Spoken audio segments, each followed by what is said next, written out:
औज़ुबिल्लाहिमिनश्शैतानिर्रजीम बिस्मिल्लाहिर्रहमानिर्रहीम अस्सलामु अलैकुम। मैं सरफराज अहमद मेव आपकी खिदमत में हाज़िर हूँ और आज हम लेके आए हैं लर्निंग जो है एक्सपेरिमेंटल साइकोलॉजी का बहुत इंपॉर्टेंट टॉपिक है और पेपर के पॉइंट ऑफ व्यू से भी लर्निंग जो है बहुत इंपॉर्टेंट है, क्योंकि लर्निंग की थेरीज़ जो हैं वो पेपर्स में बहुत ज़्यादा उनकी डिमांड होती है और किसी भी पेपर के अंदर जो है उनको पूछा जाता है, क्योंकि लर्निंग हमारा एक मेन सब्जेक्ट है, मेन टॉपिक है हमारी साइकोलॉजी के अंदर। और इसमें हम मुख्तलिफ़ लर्निंग थेरीज़ जैसे कि क्लासिकल कंडीशनिंग है और ऑपरेंट कंडीशनिंग है, जैसे कॉग्निटिव लर्निंग है, ऑब्जर्वेशनल लर्निंग है, इनको हम डिस्कस करते हैं। तो आइए अब इसका हम बाकायदा जो है वो आगाज़ करते हैं लर्निंग के हवाले से।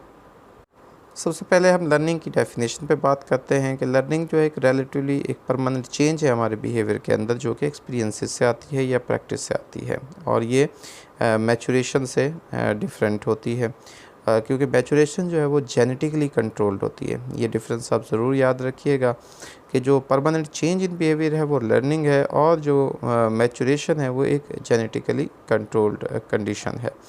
रिलेटिवली जब परमानेंट की हम बात करते हैं, ये इस डेफिनेशन का जो हिस्सा है वो रेफ़र करता है इस हकीकत को कि जब कोई भी इंसान किसी चीज़ को सीखता है तो उस ब्रेन के अंदर एक फ़िज़िकल चेंज आती है उस चीज़ को रिकॉर्ड करने के लिए जिसको वो सीख चुका होता है। अब हम देखते हैं कि किसने इसको फर्स्ट स्टडी किया क्लासिकल कंडीशनिंग को। तो पावलोव ने जी एक्सीडेंटली इसको डिस्कवर किया था, इस फिनोमेना को, जिसमें वन जो स्टिमुलस है जब उसको पेयर किया जाता है किसी और स्टिमुलस के अंदर तो उसकी वजह से एक सिमिलर रिस्पांस पैदा होता है। इसे क्लासिकल कंडीशनिंग कहते हैं। इसमें रिफ्लेक्सेस आ जाते हैं। रिफ्लेक्सेस बेसिकली एक अनलर्नड इनवॉलेंट्री रिस्पांस होता है जो कि पर्सनल कंट्रोल के अंडर नहीं होता है, चॉइस के अंडर नहीं होता, और ये एनिमल्स में भी होता है और ह्यूमंस भी होता है। यानी ऐसा इनवॉलेंट्री रिस्पॉन्स जो इंसान के कंट्रोल में नहीं होता, जैसे खाने को देखकर मुंह में पानी आ जाना, ऑटोमेटिकली जो चीज़ें हो जाती हैं। तो एक स्टिमुलस जो है उसको डिफ़ाइन किया जाता है, कोई भी ऑब्जेक्ट, इवेंट या एक्सपीरियंसेस जो कि कोई रिस्पॉन्स पैदा करता है किसी भी ऑर्गेनिज्म के रिएक्शन के नतीजे में, उसे स्टिमुलस कहा जाता है। तो स्टिमुलस हमारे पास एक अनकंडीशन स्टिमुलस होता है जो कि नेचुरली अकरिंग होता है और एक इननेट और इनवॉलेंट्री अनकंडीशन रिस्पांस पैदा कर रहा होता है। ठीक है, इनको हम अनकंडीशन कहते हैं because they are not learned. यानी स्टिमुलस भी अनकंडीशन स्टिमुलस जो है वो जो नेचुरली हो रहा है, इनवॉलेंट्री हो रहा है, वो अनकंडीशन होता है और उसे लर्न नहीं किया जाता।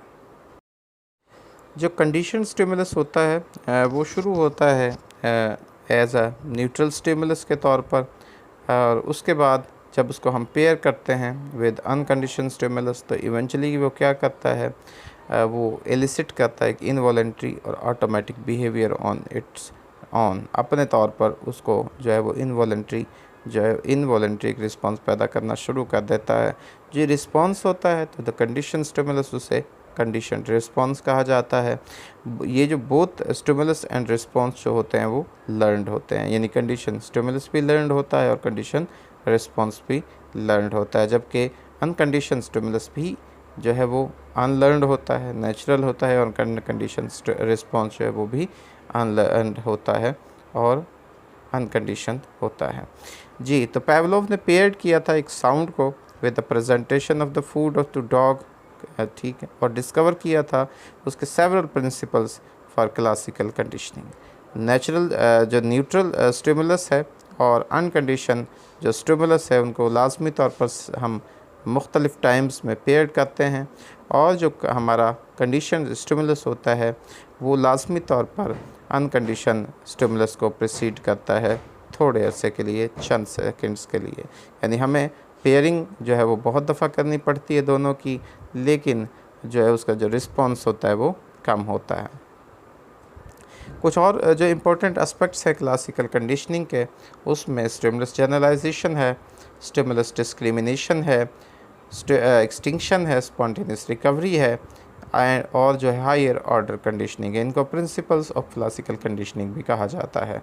स्टिमुलस जो डिस्क्रिमिनेशन है बेसिकली वो टेंडेंसी होती है कोई भी जनरलाइज्ड रिस्पॉन्स जो बनाने की जो सलाहियत है उसका ख़त्म हो जाना, कम हो जाना टू स्टिमुलस, जो कि सिमिलर होती है to the original condition stimulus के, क्योंकि जो सिमिलर स्टिमुलस होते हैं उसको कभी पेयर नहीं किया जाता अनकंडीशन स्टिमुलस के साथ। यानी जब हम वो पेयरिंग कर लेता है किसी भी उस दोनों के दरमियान, वो पहचान कर लेता है दो मुख्तलिफ जो स्टिमुलस होते हैं, तो डिस्क्रिमिनेट करना शुरू कर देता है और वो सिर्फ जो रेलेवेंट जो स्टिमुलस होता है उसी पर रिस्पॉन्स देता है।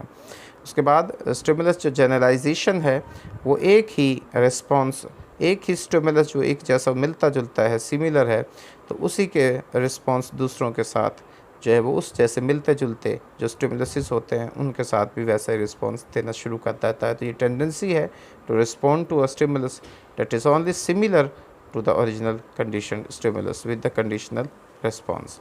स्पॉन्टेनियस रिकवरी कहते हैं जी reappearance of the learn response after extension has occur, जब रिस्पॉन्स ख़त्म हो जाता है, उसकी एक्सटेंशन हो जाती है, लेकिन कब अचानक दोबारा से जो है वो रीअपेयर हो जाता है वो लर्न रिस्पॉन्स, तो उसे स्पॉन्टेनियस रिकवरी कहते हैं। एक्सटेंशन जो होता है वो डिसअपियर हो जाना या कमज़ोर हो जाना किसी भी जो लर्न रिस्पॉन्स का, यानी जब उसमें से रिमूवल कर दिया जाता है, एब्सेंस हो जाता है अनकंडीशन स्टिमुलस, ठीक है जी, तो रिमूवल हो जाता है जो है वो रीइंफोर्सर। जब अनकंडीशन स्टिमुलस की एब्सेंस होती है तो उसे क्लासिकल कंडीशनिंग कहते हैं, और जब रीइंफोर्सर का रिमूवल होता है तो उसे हम ऑपरेंट कंडीशनिंग में लेते हैं, ये याद रखिएगा। तो ये एक्सटिंक्शन जो है वो दोनों में हम देखते हैं, ये दोनों जो प्रिंसिपल्स हैं ये क्लासिकल कंडीशनिंग और ऑपरेंट कंडीशनिंग दोनों में इस्तेमाल किए जाते हैं। यहाँ पर जो है वो रिस्पॉन्स की सूरत में जो है वो रिस्पॉन्स कंडीशनिंग की वजह से होता है, वहाँ रिस्पॉन्स जो है वो रीइंफोर्समेंट की वजह से होता है। हायर ऑर्डर कंडीशनिंग अकर होती है जब एक स्ट्रॉन्ग जो कंडीशन स्टिमुलस होता है उसको पेयर किया जाता है एक न्यूट्रल स्टिमुलस के साथ, और उसकी वजह से जो न्यूट्रल स्टिमुलस है वो एक सेकंड कंडीशन स्टिमुलस बन जाता है, तो उसे हायर ऑर्डर कंडीशनिंग कहते हैं, यानी स्ट्रॉन्ग कंडीशन स्टिमुलस के साथ जब पेयरिंग होती है। तो कॉग्निटिव साइकोलॉजिस्ट जो है वो क्लासिकल कंडीशन को कैसे एक्सप्लेन करते हैं। वॉटसन जो था वो उसने डेमोन्स्ट्रेट किया था कि जो इमोशनल डिसऑर्डर होते हैं वो जैसे फोबिया है वो भी लर्नड होते हैं क्लासिकल कंडीशनिंग के थ्रू। जब उसने एक्सपोज किया था एक बेबी को एक वाइट रैट के साथ और एक लाउड नॉइज़ के साथ, तो उसकी वजह से एक कंडीशन फेयर जो है वो बेबी के अंदर पैदा हो जाता है। तो पैवलोव का बिलीव था कि जो न्यूट्रल स्टिमुलस होते हैं वो सब्स्टिट्यूट बन जाते हैं अनकंडीशन स्टिमुलस के, जब उनको मुख्तलिफ़ औकात में उनकी एसोसिएशन करवाई जाती है। तो कॉग्निटिव जो पर्सपेक्टिव है वो कहता है कि जो कंडीशन स्टिमुलस होता है उसको कुछ जो है हम इंफॉर्मेशन प्रोवाइड करेंगे और एक्सपेक्टेंसी देंगे about the coming of the uncondition stimulus in order to conditioning to occur, के ताकि कंडीशनिंग अकर हो सके। जो लर्निंग है फोबियाज़ की वेरी गुड एग्जांपल है for certain type of classical conditioning, तो उसे कहते हैं हम द कंडीशनड इमोशनल रिस्पॉन्स, यानी जो फोबियाज़ जो रिस्पॉन्स होता है क्लासिकल कंडीशनिंग की वजह से, तो उसे कंडीशनड इमोशनल रिस्पॉन्स कहते हैं, जैसे फोबिया वगैरह है। विस्केरियस कंडीशनिंग क्लासिकल कंडीशनिंग एक किसी भी वॉलेंट्री इनवॉलेंट्री रिस्पॉन्स के लिए या इमोशंस के लिए किसी भी जब हम रिएक्शन को देखते हैं और देखने की वजह से जो एक इनवॉलेंट्री रिस्पॉन्स या इमोशंस आते हैं किसी दूसरे पर्सन से, उसे विस्केरियस कंडीशनिंग कहते हैं, यानी classical conditioning of involuntary response और emotion by watching the reaction of another person, किसी दूसरे शख्स के रिएक्शन को देखकर। कंडीशन टेस्ट अवर्शन जो है ये एक डेवलपमेंट है अवर्शन रिस्पॉन्स की, एक जो हमारा अवर्सिव रिस्पॉन्स होता है उसकी जब डेवलपमेंट होती है किसी ख़ास पर्टिकुलर टेस्ट के लिए, किसी ख़ास किस्म के जायके के लिए, क्योंकि वो टेस्ट जो होता है वो एक नोज़िया रिएक्शन यानी एक मतली किसी कैफियत पैदा कर देता है, और ये जो सब कुछ है ये एक एसोसिएशन की वजह से, एसोसिएशन के बाद हो रहा होता है कि एक इंसान को उस टेस्ट से जो है वो ये एसोसिएशन हो जाती है और उसके वजह से एक इंसान उस टेस्ट के लिए जो उसका रिस्पॉन्स होता है वो कंडीशन टेस्ट अवर्शन उसको कहा जाता है। जी, अब हम बात करते हैं ऑपरेंट कंडीशनिंग की। तो ऑपरेंट कंडीशनिंग में सबसे पहले हम थॉर्नडाइक की बात करते हैं। उन्होंने एक लॉ ऑफ इफ़ेक्ट डेवलप किया था कि एक रिस्पॉन्स जो है वो फॉलो होता है प्लेयरेबल कॉन्सेस की वजह से, वो रिपीट होगा, लेकिन वो जब अनप्लेजेंट कॉन्सिक्वेंसेस की वजह से वो रिपीट नहीं होता है। यानी कि रिपीट होना है तो उसको प्लेयरेबल कॉन्सिक्वेंसेस उसके लिए होने चाहिए, और अगर हमने उसको रिपीट नहीं करवाना तो अनप्लेजेंट कॉन्सिक्वेंसेस होने दिए जाने चाहिए। तो इसे लॉ ऑफ इफ़ेक्ट कहते हैं। तो B.F. स्किनर ने नेम दिया था लर्निंग ऑफ वॉलंटरी रिस्पॉन्सेस को ऑपरेंट कंडीशनिंग, क्योंकि जो वॉलंटरी रिस्पॉन्सेस होते हैं वो होते हैं जिनको हम यूज़ करते हैं in the world around us, अपने इर्द गिर्द दुनिया में उनको ऑपरेट करने के लिए इस्तेमाल किए जाते हैं। अच्छा, इसमें स्किनर ने डेवलप किया था जी कॉन्सेप्ट ऑफ रीइंफोर्समेंट, एक प्रोसेस ऑफ स्ट्रेंथनिंग रिस्पॉन्स। किसी भी हम रिस्पॉन्स को मजबूत करते हैं उसको जब हम प्लेयरेबल और रिवार्डिंग कॉन्सिक्वेंसेस देते हैं तो उसकी वजह से उसे रीइंफोर्समेंट कहा जाता है। यानी कोई भी रिस्पॉन्स जिसको स्ट्रेंथन करना है हमने प्लेयरेबल रिवार्डिंग कॉन्सिक्वेंसेस से, तो वो जो हमारे जो प्लेयरेबल और रिवार्डिंग कॉन्सिक्वेंसेस हैं वो रीइंफोर्समेंट पैदा करते हैं। तो प्राइमरी रीइंफोर्सेस जो कि फूड और वाटर वगैरह है जो सेटिस्फाई करते हैं हमारे बेसिक और नेचुरल जो ड्राइव्स होते हैं, और सेकेंडरी जो रीइंफोर्सेस है वो होता है जो कि becomes reinforcing only after being paired with a primary reinforce. जब उसको प्राइमरी के साथ रीइंफोर्स करने के बाद इंसान पेश करता है तो वो उसे सेकेंडरी रीइंफोर्सर कहा जाता है। पॉजिटिव रीइंफोर्समेंट जो कि हम जिस प्लेयरेबल स्टिमुलस की प्रेजेंटेशन की वजह से होती है, जबकि एक नेगेटिव जो रीइंफोर्समेंट है वो एक रिस्पॉन्स होता है जो कि फॉलो किया जाता है बाय द रिमूवल और अवॉइडेंस ऑफ अनप्लेजेंट स्टिमुलस, जिसमें रिमूवल किया जाता है या तो अनप्लेजेंट स्टिमुलस को या उसको अवॉइड किया जाता है, तो उसकी वजह से जो रिस्पॉन्स पैदा होता है उसे नेगेटिव रीइंफोर्समेंट कहते हैं। शेपिंग जो है एक रीइंफोर्समेंट है, हमारी जो सक्सेसिव अप्रोक्सीमेशन होती है टू सम फाइनल गोल, किसी ख़ास मकसद के लिए हम अपने आप को तैयार करते हैं, अपने बिहेवियर को अलाउ करते हैं कि वो उस सिंपल बिहेवियर में जो है वो मोल्डेड हो जाए। ठीक है जी, यानी इसमें हम टारगेट बिहेवियर को बार बार रिवार्ड करते हैं, टारगेट बिहेवियर को जो है वो ताकि हम एक ख़ास किस्म का बिहेवियर जो है उसको तश्कील दे सकें, उसकी शेप कर सकें, तो इसको बेसिकली शेपिंग कहा जाता है। Extinction, generalisation and discrimination and spontaneous recovery जो है वो भी ऑपरेंट कंडीशनिंग के अंदर वक़्फ़ पसीर होती है।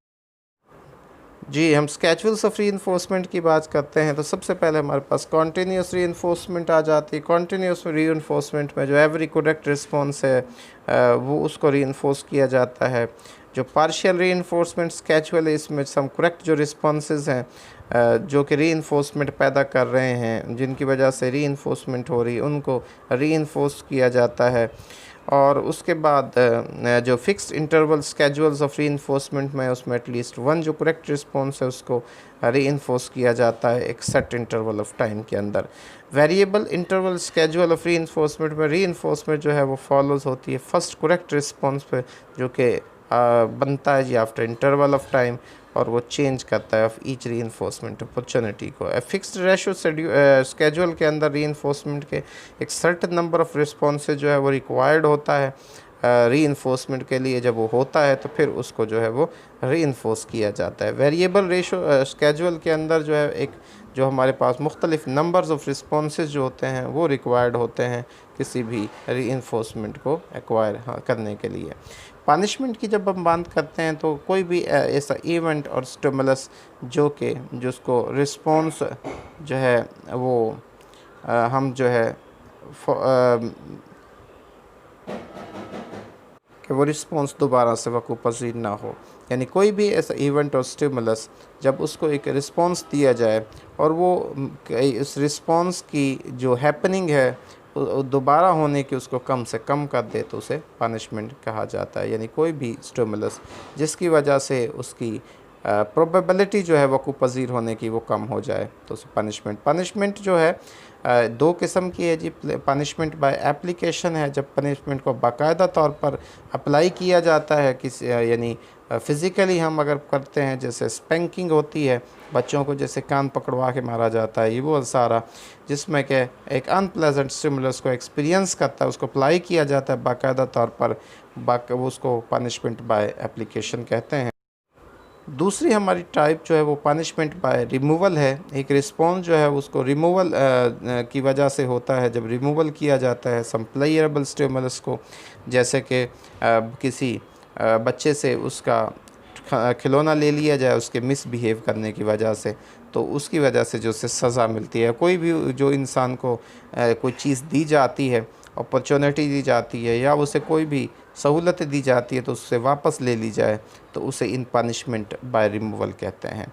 अब इसमें कुछ प्रॉब्लम्स आती हैं जब हम पनिशमेंट को यूज़ करते हैं। तो एक तो एग्रेसिव बिहेवियर हो जाता है। जब एक पर्सन को पनिश किया जाता है तो उसकी वजह से उसका बिहेवियर एग्रेसिव हो जाता है, जिसे मॉडल फॉर एग्रेसिव बिहेवियर कहा जाता है। इसके अलावा अनडिज़ायर्ड रिस्पॉन्स भी देता है। ये जो इंक्रीज जो एग्रेसिव बिहेवियर है इंसान के अंदर, जब उसे पनिश किया जाता है तो वो उसकी वजह से अनडिज़ायरेबल पर रिस्पॉन्स पैदा होते हैं। तो पनिशमेंट जो दोनों किस्म की जो है वो उसका टेम्पररी इफ़ेक्ट होता है हमारे बिहेवियर के ऊपर। तो पनिशमेंट जो है उसको मोर इफ़ेक्टिव बनाया जा सकता है जब हम उसको इमीडिएट करें और कंसिस्टेंट फॉर्म में करें, उसको पेयरिंग करें पनिशमेंट को अनडिज़ायरेबल बिहेवियर के साथ, और रीइंफोर्समेंट को हम पेयर करें डिज़ायरेबल वन के साथ। तो फिर उसकी वजह से हम उसे इफ़ेक्टिव बना सकते हैं। डिस्क्रिमिनेटिव स्टिमुलाई क्या होता है? जो डिस्क्रिमिनेटिव स्टिमुलाई होता है बेसिकली वो क्यूज़ होते हैं, जैसे कि लाइट का बलना, पुलिस की गाड़ी के ऊपर जो लाइट चलती है, या जैसे हम डोर के ऊपर एक लिखते थे जो ओपन, ये क्या हमें एक इन्फॉर्मेशन प्रोवाइड करता है कि हमने उसको कैसा रिस्पॉन्स जो है वो देना है रीइंफोर्समेंट हासिल करने के लिए। तो उसको हम डिस्क्रिमिनेटिव स्टिमुलाई, जिसमें हम डिस्क्रिमिनेशन करते हैं कि हमारा फ़लाँ जो है वो चीज़ के लिए कैसा रिस्पॉन्स होगा और फ़लाँ के लिए कैसा होगा।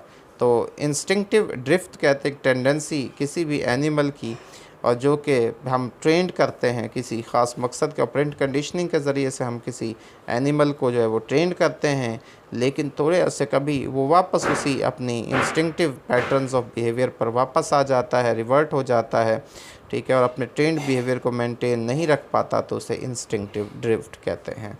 जैसे हम डॉग को सिखाते हैं कि आपने फ़लाँ जगह भौंकना है और फ़लाँ जगह नहीं भौंकना, लेकिन वो फिर भी सिखाने के बावजूद कभी कभी अगर वैसी हरकत करना शुरू कर देता है, यानी वो डिज़ायरेबल जो ट्रेंड बिहेवियर है वो ख़त्म हो जाता है, तो उसे इंस्टिंक्टिव ड्रिफ्ट कहा जाता है। अब हम बात करते हैं कि ऑपरेंट कंडीशनिंग को कहाँ कहाँ इस्तेमाल किया जाता है। ये बोथ एनिमल और पीपल्स के लिए इस्तेमाल होती है, अफराद के लिए होती है, चेंज करने के लिए, मॉडिफाई करने के लिए बिहेवियर को, और इसे यूज़ किया जाता है, इसको कहा जाता है बिहेवियर मॉडिफिकेशन। इसमें रीइंफोर्समेंट और शेपिंग जो है वो की इस्तेमाल की जाती है किसी भी बिहेवियर को चेंज करने के लिए, ऑल्टर करने के लिए। टोकन इकोनॉमीज़ का इस्तेमाल किया जाता है, जो कि सेकेंडरी रीइंफोर्सर के तौर पर, टोकन्स के तौर पर उसको इस्तेमाल किया जाता है। अप्लाइड बिहेवियर एनालिसिस एक मॉडर्न वर्जन है हमारे बिहेवियर मॉडिफिकेशन का, जो कि make use of functional analysis and behaviour techniques to change human behaviour, जिसमें फंक्शनल एनालिसिस का यूज़ किए जाते हैं और बिहेवियर टेक्निक्स इस्तेमाल की जाती हैं किसी भी बिहेवियर को चेंज करने के लिए। न्यूरो फीडबैक जो है वो एक मॉडिफाइड वर्जन है बायो फीडबैक का, जिसमें एक पर्सन सीखता है टू मॉडिफाई करना अपनी एक्टिविटी को अपने तौर पर अपने ब्रेन के ज़रिए से, ठीक है, उसे न्यूरो फीडबैक कहते हैं। ये बेसिकली कॉग्निटिव लर्निंग थ्योरी की एक टाइप है। तो कॉग्निटिव लर्निंग थ्योरी कहती है कि जो लर्निंग रिक्वायर्स होती है, रिक्वायर्स करती है कॉग्निशन को, और the influence of organisms thought process, जो हम अपने थॉट्स की वजह से अपने अंदर लर्निंग पैदा करते हैं, ख़ुद से सोच कर जब अपने अंदर तब्दीली लेके आते हैं अपने दिमाग के मुताबिक, अपने जहन के मुताबिक, तो उसे कॉग्निटिव लर्निंग कहा जाता है। टॉलमैन ने जो ये इसको पेश किया था बेसिकली, और उसने फाउंड किया था कि जो रैट्स होते हैं उनको अलाउ किया जाता है वॉन्डर करने के लिए, घूमने के लिए एक मेज़ के अंदर, but one not in reinforced, तब तक उनको still showed evidence of having learn the मेज वंस रीइंफोर्समेंट जो है वो बिकम पॉसिबल। तो वो क्या करता है, अपना हिडन, इस जो हिडन लर्निंग है जिसमें उन्हें पता नहीं होता, उनको जो है वो रिवार्ड मिल रहा होता है, यानी वो खुफिया तौर पर ख़ुद से जब सीखते हैं ऐसी चीज़ जिसको जो कि ज़ाहिरी तौर पर नज़र नहीं आती, जिसमें कोई रीइंफोर्समेंट नहीं दी जाती और कोई एसोसिएशन नहीं होती, तो ऐसी लर्निंग को लेटेंट लर्निंग का टॉलमैन ने नाम दिया था। ये कॉग्निटिव लर्निंग की एक टाइप है बेसिकली। स्लिगमैन ने जो था इन एस्केपेबल सिचुएशंस के हवाले से बात की थी और एक थ्योरी पेश की थी, लर्नड हेल्पलेसनेस। जब एक इंसान बार बार ऐसी सूरत हाल में आता है, ऐसी प्रॉब्लम्स में आता है जिससे निकलना पहले तो मुश्किल लगता है, यानी बार बार इंसान कोशिश करता है लेकिन फिर से वही कंडीशन उसके अंदर आ जाती है और अपने आप को वो महसूस इन एस्केपेबल सिचुएशंस के अंदर, तो वो fail to try to escape, यानी वो उससे बचने के लिए कोशिश जो है वो ख़त्म कर देता है। और हालांकि चांस भी होता है तो लेकिन वो अपने आप को बेबस महसूस करता है और कहता है कि बस अब मैंने ये काम करना ही नहीं है, मैं थक चुका हूँ इस सूरत हाल से, तो अब जो भी होगा देखा जाएगा। जब ये सूरत हाल होती है तो उसे लर्नड हेल्पलेसनेस कहा जाता है। और ये फिर ये दोनों जो हैं पैरेलल हैं, लर्नड हेल्पलेसनेस और डिप्रेशन। कोलर ने एक्सपेरिमेंट्स किए थे चिंपैंजीज़ के ऊपर और उसने एक इंसाइट लर्निंग के हवाले से बात की थी कि एक सडन परसेप्शन जो होती है relationship among elements of a problem, कोई भी जो प्रॉब्लम्स होते हैं उसके एलिमेंट्स के रिलेशनशिप के बयान, जो एक सडन परसेप्शन बनती है, जिसमें उन्होंने चिंपैंजीज़ पे उसको केज के अंदर और फिर वहाँ पे केले का गुच्छा लटकाया था और उसके बाद जो है वो चिंपैंजीज़ जो थे ख़ुद से उन्होंने स्टिक्स को जोड़कर और स्टूल रख कर जो है उसको हासिल किया था, तो इसको उन्होंने इंसाइट लर्निंग का नाम दिया था। ये this is also type of cognitive learning. अब यहाँ पर ऑब्जर्वेशनल लर्निंग की बात आती है और इसके 4 एलिमेंट्स जो हैं वो बयान किए गए मॉडलिंग के। ऑब्जर्वेशनल लर्निंग जो है उसको एक्वायर किया जाता है वॉचिंग अदर जो है वो अदर्स परफॉर्मेंस और मॉडल्स और सर्टन एक्शंस, किसी के जो है वो परफॉर्मेंस को या मॉडल को या किसी भी एक्शन को देखकर जो एक लर्निंग होती है उसे ऑब्जर्वेशनल लर्निंग कहते हैं। तो इसमें बोबोडोल एक्सपेरिमेंट्स बहुत इंपॉर्टेंट है। एल्बर्ट बेंडोरा का उन्होंने एक्सपेरिमेंट्स जो किए थे कि एक यंग जो चिल्ड्रन है उसको इमिटेट करवाया था aggressive actions of a model even when there is no reinforcement for doing so, उसमें कोई भी जो है रीइंफोर्समेंट नहीं थी ऐसा करने के लिए। उसके बाद बेंडोरा ने डिटरमिन किया था कि जो 4 एलिमेंट्स जो हैं वो ज़रूरी हैं और प्रेजेंट होने चाहिए ऑब्जर्वेशनल लर्निंग के लिए जब वो वक़्त पज़ीर होती है। एक अटेंशन, दूसरा मेमोरी, तीसरा इमिटेशन और चौथा डिज़ायर। तो these are the 4 elements which are important in modelling या ऑब्जर्वेशनल लर्निंग। तो ये तो था जी आज का हमारा लेक्चर। उम्मीद है आपको लर्निंग के बारे में डिटेल इन्फॉर्मेशन जो है वो मिल चुकी होंगी और आपने चारों टाइप्स की जो लर्निंग है उसके बारे में बेहतर अंदाज में सीख लिया होगा। उम्मीद है आप इसको बेहतर तरीके से याद करेंगे और अपने फ्यूचर में इसको इस्तेमाल करेंगे। अल्लाह ताला से दुआ है कि अल्लाह ताला आपको कामयाबी नसीब फरमाए, आपकी ज़िंदगी में आसानियाँ नसीब फरमाए और आसानियाँ तकसीम करने की तौफीक नसीब फरमाए। आपका बहुत शुक्रिया। अल्लाह।